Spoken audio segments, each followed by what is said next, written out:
Well, guys, Luka Doncic is dodging the Washington Wizards. He's too scared. He's been suspended tonight. He's too scared. He decided, rather than fighting against my Washington Wizards, he's like, you know what? I got to get this technical now. I can't be playing tomorrow. I can't be playing this game. I can't be playing this game. He was too scared of the Wizards. He wanted to dodge that smoke from Alex Sarr and Bub Carrington. He didn't want to see it. He didn't want Trey Johnson to shoot a three in his face. He knew what he was doing. He's dodging us. He is dodging us. This was actually really interesting. The Final Four get-in price is only $481. I mean, that's actually pretty cool. I thought that it would be a lot more than that.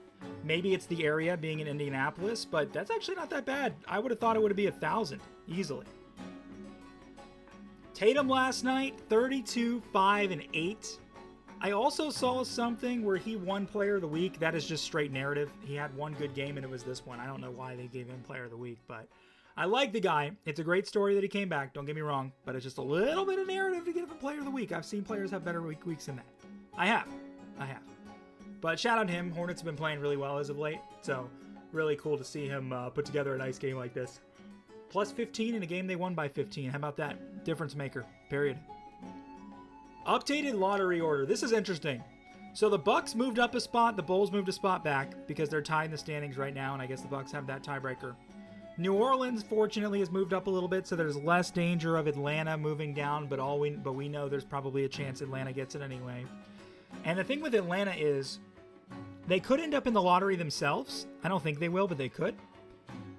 And they would have the best swap between Pelicans, Bucks, or themselves. Whichever one ends up lowest, they take it. Actually, no, they get Pelicans no matter what. They have the swap with the Bucks. That's what it is. So that's going to be pretty nasty. I don't know what the Pelicans were thinking when they traded that pick, man. But my favorite thing about this is that the Clippers aren't on here. I love that the Clippers aren't on here. That makes me really happy because the Clippers are... If that pick went to the Thunder, man, and you just know the way this lottery's been going lately, if the Clippers even dropped into that 13th or 12th spot, there's a pretty good chance that they probably would get that pick because this lottery's been so rigged as of late. So really happy that's the case. Derek White unfollowed Stephen A. Smith on Twitter. So why do we care about stuff like this? What I want to know, who are the people that are paying attention to what athletes follow which people? Like all the time, we're like, oh, this person unfollowed their team on Twitter. It's like, why are we paying attention to that? Why do we care? There are a number of different reasons why this could be the case. Why do we care about stuff like this? But I also want to know how it's even being found out. Who is finding these things and tracking these things down? Darius Garland's last 5 games, 25-8. Clippers are 5-0. That's amazing, man. That's amazing. I think for sure the Clippers are going to be an interesting one come to the playoffs. I think they can get up in that 6th spot. Who's there right now? Houston, I think? No, they're not going to catch Houston. I think they'd be in that 7th spot most likely. And, I mean, shout out to the Clippers. They've been spectacular. And it's good to see them have that kind of run because everybody was afraid of OKC getting their pick. And they're going to be an interesting one because they're going to be against probably, if they're the 7th seed, I mean, even if they get to the 9th seed, I think they're going to win the play-in and get to the 8th. But if they end up in the 8th, then they are going to be in the, they're probably going to get the 7th seed from the play-in. I think so. And then they'd be against, who's number 2 right now? The Spurs, maybe the Thunder. It's going to be one of the two. That's going to be a tough matchup either way. The thing is, though, they want the Spurs to be 2 because the Spurs are inexperienced, and that's where they're going to be able to play off of. Kawhi against his former team that's young and inexperienced is actually going to be a really good series. I think that's what we're going to see in that 7-2 matchup. But shout out to the Clippers, playing great. Darius Garland is basically doing exactly what James Harden did. He just wasn't healthy, and that's why the Cavs traded him, because he wasn't healthy. But he's been doing great as of late. Palace says Scotty Barnes is a player he'd love to play with. That's a guy who you would love to play with, just off the strength of how he contributes to his team. He's not really ever caught up in scoring. He's always trying to look to find others. Guards at a high level, picks up full court, Always been a super impactful player in my eyes in terms of stuff he does for his team. He's just a winning player. Yeah, I agree with that. I do. I think, like, if you told me Scotty Barnes was a franchise player, I would disagree immediately. I think he's a really good piece that just does a lot of everything for you. And there's not a lot of wings in this game these days that kind of do what he does and also plays defense. Like Jalen Johnson, I would say, has a similar skill set, but doesn't play defense to that ability. Not at all. He's a really good piece to put around RJ and Brandon Ingram, two guys that score 20, and he can kind of just be that glue guy and do a little bit of everything. What Toronto lacks is a pass-first point guard. If they have that, they can be a contender. So we'll see who they end up looking for in free agency. I think James Harden is going to be available. If it's not him, man, I actually don't know. Like even although I don't think this is going to be the case, I think Russell Westbrook could actually be a good fit for them too, as just that unselfish point guard type play. They need someone like that, and they don't have it right now. Darren Williams says Kawhi is a better one-on-one scorer than LeBron James and would want Kawhi taking the last shot of games. Okay, so I don't disagree with you in statistically.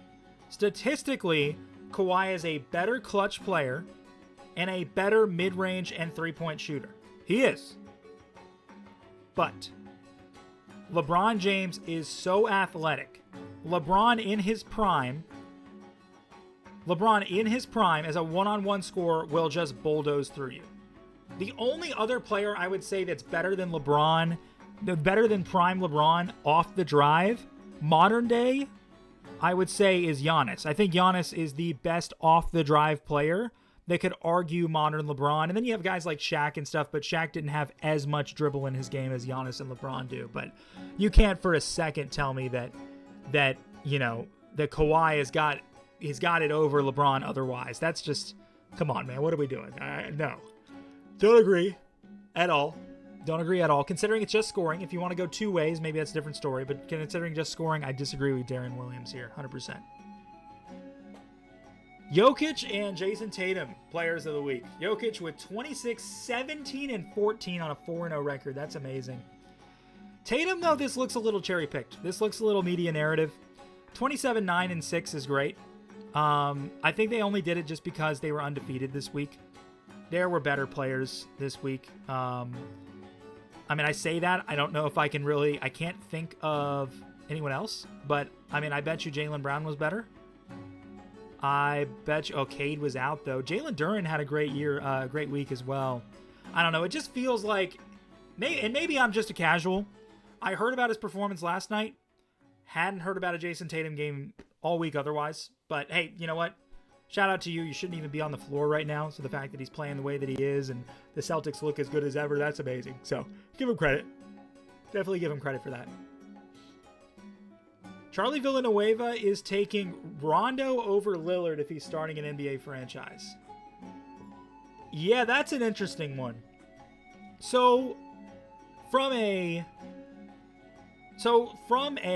IQ standpoint, Rondo is one of the smartest players to ever play. However, what you ran into with Rondo is you ran into attitude issues. Now, him being the leader of his team, the main guy, maybe those attitude issues would drift away, right? Maybe they would. But he's a complimentary player. He's not a franchise player. If you take Rajon Rondo to be a franchise player, to start a new franchise around, you're going to have to get a guy like Damian Lillard or somebody who's just a pure scorer. I say why not pair the two of them up? Let Rondo be a point, let Damian Lillard be a shooting guard. And Rondo's one of the best passers, but also just an incredible decision maker in everything that he does. That's kind of why the 2008 Celtics were so good. Rondo wasn't even at his best then. He actually was better the year after that. But we were just starting to see that come together. He got to kind of step back and just be that ball distributor. And that made a huge difference for him. I think Rondo's an incredibly smart guy. I'm glad he's in coaching. That's where he should be. And he'll probably be a head coach someday. I just think he's incredibly smart. But Damian Lillard's the choice because Rondo is more of a complimentary player. He's not a franchise player. Wemby in February and March. 1 loss in 2 months. And he didn't play. He didn't play. 1 loss in 2 months where he didn't play. And, of course, a blowout against the Knicks. Man, didn't people give the Knicks a lot of credit that game? Oh, sorry, only other loss he didn't play. He did play this game. Okay, that's what I thought. Okay. But otherwise, all right, now let's look at some of these because we want to see for sure how many of these are legitimate and how many of these are tanking. Okay, I'm gonna take note. Okay, Bucks tanking. That's 1. Grizzlies tanking. That's 2. Heat. Okay, I'll give them a Heat. Pacers tanking. Suns. I'll give them that one. Kings tanking. Clippers, I'll give them that one. Hornets, give them that one. Celtics, give them that one. Rockets, Clippers, Pistons, Sixers, Knicks. Okay, this is getting more impressive. Nets, tanking. Raptors, Pistons, Kings, tanking. Suns, Warriors without Steph. I won't count that one. Mavericks, tanking. Magic is not. Okay, so 1, 2, 3, 4, 5, 6, 7, 8, 9 of these games were against tanking teams. Now, you know, do people lose against tanking teams sometimes? Every little once in a while, but not very often. Not at this point in the season, no. So, as I yawn, not trying to take away from anything he did. I think it's incredibly impressive. Regardless, but you know how these cherry pick stats are always there. That's normal. Is Wemby going to win MVP? No, he's not. I think SGA's got it locked up. I would rather it be Wemby. I do, but I think SGA's got it. Cam Boozer being a good fit for the Wizards. 100% agree on this. He's a walking mismatch, and it will do wonders for his game. Playing with a talented big like Sarr who can score and protect the rim. 100%. Absolutely agree. Luka's been suspended, dodging the Wizards. Yep. He's dodging the Wizards, guys. Once again, he's too scared of the Wizards, period. I thought this was interesting, too. I know this account cherry-picks stats, too, but it's still a really funny correlation. You could probably find this stat for James Harden. You could find it for LeBron. You could find it for Steph in certain stretches. It's just, narrative is that SGA is a free throw merchant. And to an extent, that's true. Narrative is that he baits fouls. That is absolutely true. Narrative is that he gets calls other players don't get. That is absolutely true. Look at this one right here. Oh, I actually might get copyrighted if I show it anyway. But yeah, more free throws than made field goals. 1 for 13 from 3. Yeah, that's not working for me. You gotta... And I think what makes me mad, and I see it on NBA Twitter, but I agree with it because I watch their games too. Constantly I see on Thunder games.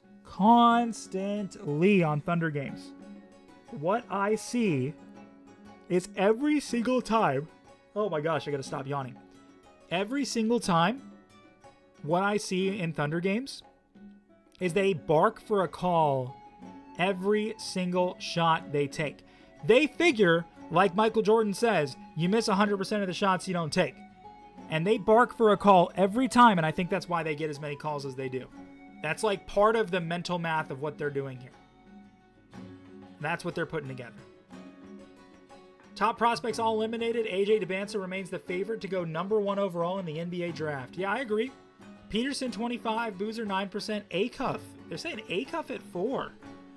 I like Wagler. I like Caleb Wilson. I wouldn't even be mad at what is his name? No, I think that's everybody that I can think of.